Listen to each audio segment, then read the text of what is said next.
తెలంగాణ రాష్ట్ర ముఖ్యమంత్రి శ్రీ రేవంత్ రెడ్డి గారికి మరియు తెలంగాణ రాష్ట్ర ఉప ముఖ్యమంత్రి శ్రీ బట్టి విక్రమార్క గారికి మరియు రాష్ట్ర చీఫ్ సెక్రటరీ శాంతకుమారి మేడం గారికి ఈ నెల రంజాన్ నెల ఉంది.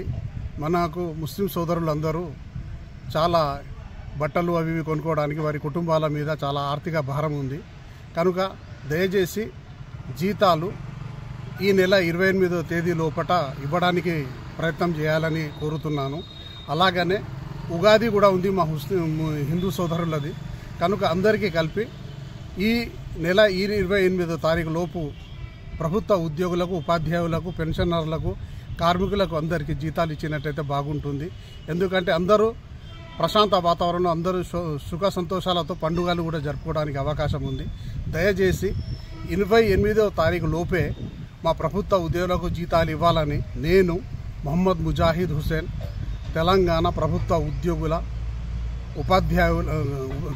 ప్రభుత్వ ఉద్యోగుల గెజిటెడ్ మరియు నాన్ గెజిటెడ్ ఉపాధ్యాయుల మరియు పెన్షనర్ మరియు కార్మికుల జాయింట్ యాక్షన్ కమిటీ రాష్ట్ర కార్యదర్శిగా మిమ్మల్ని దయచేసి కోరుతున్నాను. ప్రభుత్వ ఉద్యోగులను దృష్టిలో పెట్టుకోండి ముఖ్యమంత్రి గారు. ఈసారి అయినా మాకు, ఎందుకంటే మార్చి నెలలో ఇన్కమ్ ట్యాక్స్ రావటం వలన ప్రతి ఒక్క ఉద్యోగి జీతంలో నుండి దాదాపు 70% ఇన్కమ్ ట్యాక్స్ చెల్లించటం జరిగింది. కనుక అది చెల్లించటం వలన ఆర్థిక భారం చాలా ఇబ్బందులు ఎదుర్కొంటున్నాం. కనుక దానిని కూడా దృష్టిలో పెట్టుకొని దయచేసి ఈ నెల 28వ తేదీ లోపు ప్రభుత్వ ఉద్యోగులకు, ఉపాధ్యాయులకు, పెన్షనర్లకు, కార్మికులకు అందరికీ జీతాలు ఇవ్వాలని మిమ్మల్ని దయచేసి కోరుతున్నాను. 28వ తారీఖు లోపల ఇస్తే అందరూ రంజాన్ పండుగ ముస్లిం సోదరులు కూడా వారి కుటుంబ సభ్యులతో జరుపుకుంటారు. మరియు ఉగాది పండుగ కూడా హిందూ సోదరులు కూడా అందరూ జరుపుకోవడానికి చాలా మంచిగా అవకాశం ఉంది.